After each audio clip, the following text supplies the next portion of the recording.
Hallelujah, praise the Lord. ஆண்டவராகிய இயேசு கிறிஸ்து நாமத்தினாலே உங்களை வாழ்த்துகிறேன். கர்த்தர் உங்களை ஆசீர்வதிப்பாராக. இன்றைய நாள் மேய்ப்பனின் சத்தம், சங்கீதத்தின் புஸ்தகம் 4ஆம் அதிகாரம் 5-6 வசனங்களை நான் வாசிக்கிறேன். நீதியின் பலிகளை செலுத்தி கர்த்தர் மேல் நம்பிக்கையாயிருங்கள். எங்களுக்கு நன்மை காண்பிப்பவன் யார் என்று சொல்லுகிறவர்கள் அநேகர். கர்த்தாவே, உம்முடைய முகத்தின் ஒளியை எங்கள் மேல் பிரகாசிக்கப்படும். ஹல்லேலூயா. சொல்ற நீதியின் பலிகளை செலுத்தி கர்த்தர் மேல் நம்பிக்கையா. எது நீதியின் பலி? சில நேரம் நாம் நமக்கு விரோதமாக வர பிரச்சனைகளை நல்லபடியாக ஹேண்டில் பண்ண முடியாது. அப்படி பண்ணும்போது நமக்கு சில பாதிப்புகள் வரும். அதை சரியாக நம்ம ஹேண்டில் பண்ண முடியாது.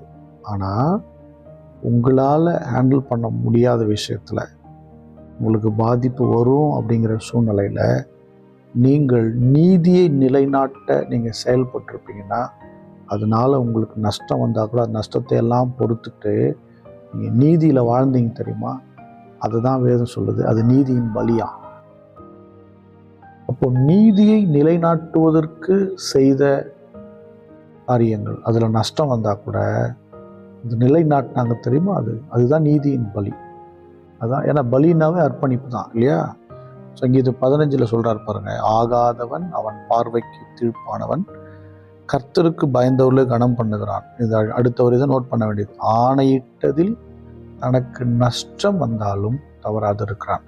நம்ம ஒரு வார்த்தையை சொல்லிட்டோம், அதை செஞ்சு கொடுக்குறோன்னு சொல்லிட்டு அதனால் நமக்கு பிரச்சனை நஷ்டம் வருதுன்னா கூட அதை நீங்கள் செய்து கொடுக்கும்போது அதுதான் நீதியின் பலி.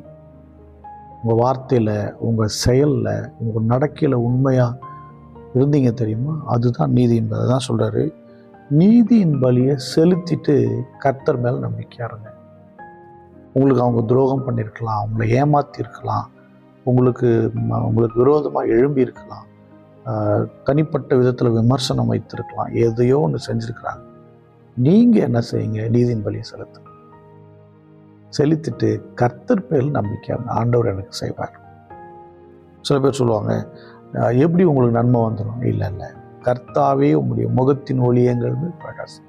கர்த்தருடைய முகத்தின் ஒளி நம்ம மேலே பட்டுருச்சுன்னா நம்முடைய வாழ்க்கை பிரகாசமாக மாறிடும். நீதிமானுடைய வழி ராஜபாதை. நீதிமானுடைய வழி நடுப்பகல் பிரகாசத்தை போல இருக்குமா? ஹல்லேலூயா. அப்போ நீதியின் காரியத்தை நீங்கள் செஞ்சிருங்க. ஒருவேளை முட்டாளையா நீ, உனக்கு அவ்வளோ பண்ணுறா, நீ மறுபடியும் விடியா? அது நீதியின் பலி. இதுக்கு கர்த்தரிடத்திலிருந்து பதில் வரும், அதற்கு கர்த்தரிடத்திலிருந்து மேன்மை வரும், அதற்கு கர்த்தரிடத்திலிருந்து ஆசீர்வாதம் வரும்.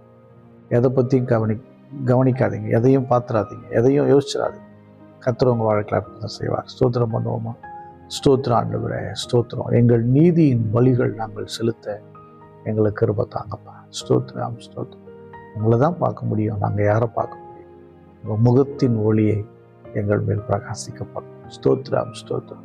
பரிசுத்த பிதாவே, உம்மை ஸ்தோத்திரிக்கிறோம். எங்கள் நீதியின் பலிகளை கவனித்தவரே, எங்களை கைவிடாதவரே, யார் எவர்கள் எங்களை வேறு விதமாய் திசை திருப்பி நடத்தினாலும் கர்த்தர் எங்களை சரியான பாதையில் நடத்தி கொண்டு போகிறீர்.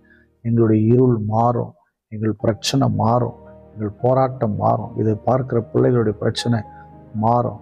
அன்பு சகோதரனை சகோதரி, உன் இருள் நீங்கும், உங்கள் பிரச்சனை மாறும் என்று சொல்லுகிறதற்காக ஸ்தோத்திரம், ஸ்தோத்திரம். ஒளியை பிரகாசிக்க பண்ணுகிறவரே, வாழ்க்கையில் இருளெல்லாம் நீக்கி சமாதானத்தை தாரும். இயேசு கிறிஸ்துவின் நாமத்தினால் ஜெபிக்கிறேன், ஜீவனுள்ள நல்ல பிதாவே. ஆமென். God bless you. Bye-bye.